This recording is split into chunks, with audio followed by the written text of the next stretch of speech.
Coming up, just how well does the BYD Atto 3 do with towing?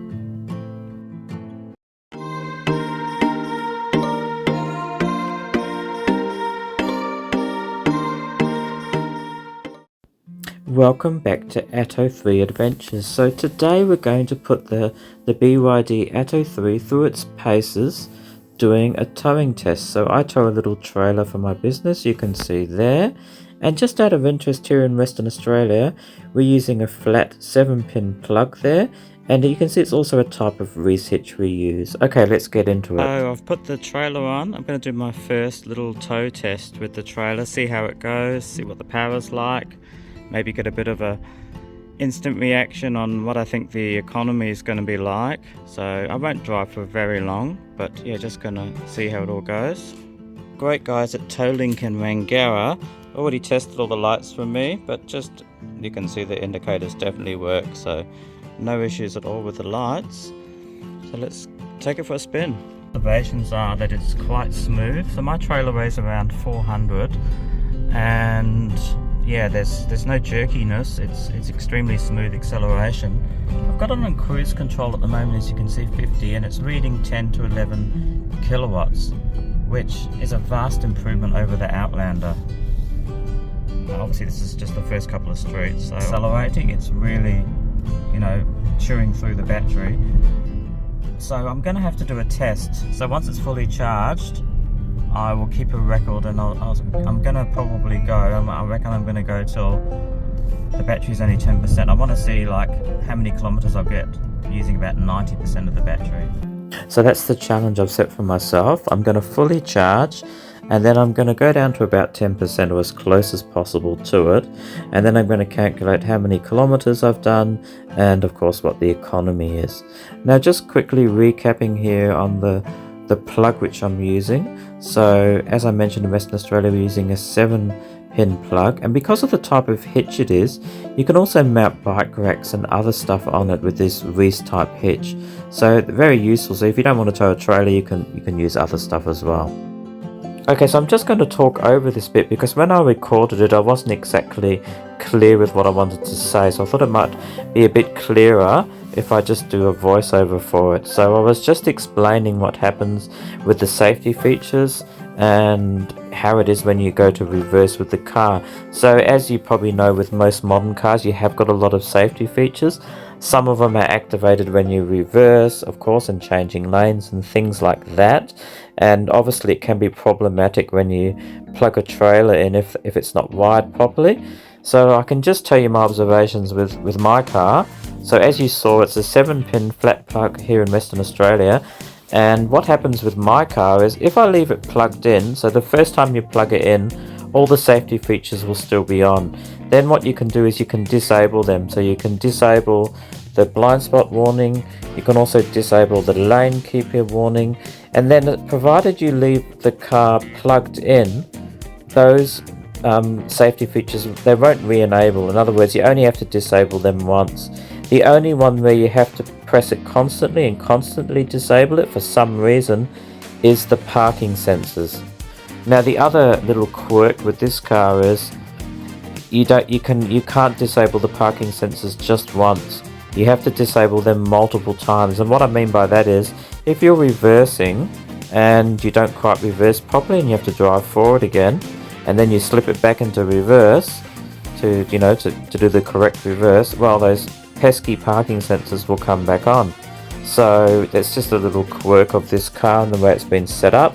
You will have to keep disabling it. The other thing is, with some cars you can get in the car and you can disable those sensors and then put it into reverse and then drive away, no worries, they've been disabled. But with the BYD, for some reason you actually have to engage reverse gear first before you can disable the parking sensors. So that's how it is on my car anyway, so I hope that helps. But you have no issues reversing. You can actually reverse with the parking sensors going. It'll just make a bit of a noise, but it won't violently stop. The car will be fine. But yeah, please do disable that blind spot because that can be problematic. Very happy doggy who's been dying for a walk today, and she's loving poking her head out the window. I don't tend to put the window down too far because once she did actually jump out, so I've got it a little bit higher, but oh, she loves it. Don't you, Zoe, hey? Alright, I'm halfway through my tow test. I've used roughly 40% of the battery. I'm down to 60%, and I'm sitting on around about 22. So it did start off about 20 and it's just got a little bit more. So it looks like it's going to be around that amount, 22. But we still got 40% more battery to go before we get down to 10%. So I'm going to try and get down as close as 10% as possible. I've been pretty much towing since I've had 100% battery now. I'm getting pretty low here. I've just put my trailer here on the side of the road, so I'm just going to go and pick that up. And then I'm going to go home because I don't think I really want to go much lower than this. I'm already around 15%, so by the time I get home, it's probably not going to be much above 10%, which is about as low as I dare at this stage. So yep, and then I'll go through the figures of how many kilometers I've done on the tow test. There we go, couldn't quite get down to 10%, 11%. Now, I'll quickly recap the figures for this towing test. Now, apart from those few kilometers I just did with the acceleration, which was in normal and sport mode, pretty much this whole trip, well actually the whole trip apart from that, was in normal mode, as you can see there. I started at 100%, I'm now at 11%, so I've used 89%, and I've done 204.4 kilometers, allowing of course for any discrepancies, but I'll work out what that is economy wise. But if I do a quick check here, you can see the average for the past 50 kilometers up to 24.3. I wonder if that was because I was hooning along at 100.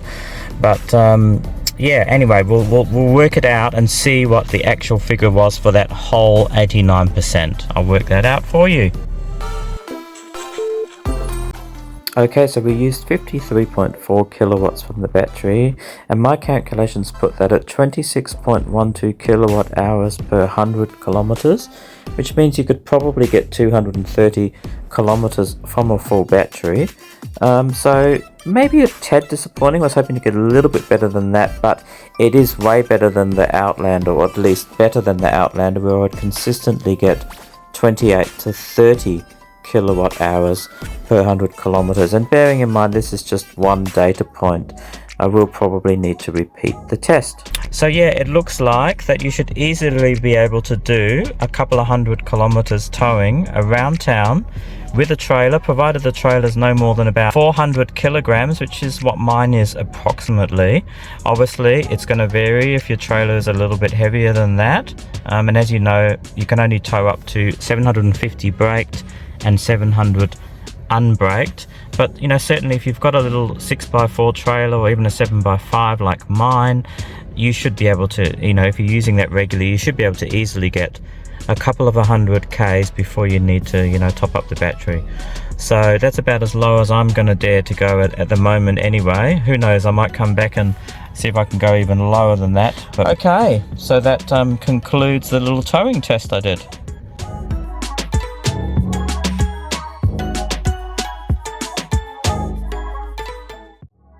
Okay, so that concludes the towing test I did. I hope that helps people out there. I couldn't find any videos online when I was doing my research about people doing towing. I could barely find any pictures of anyone doing it, let alone a video. So I hope that helps you.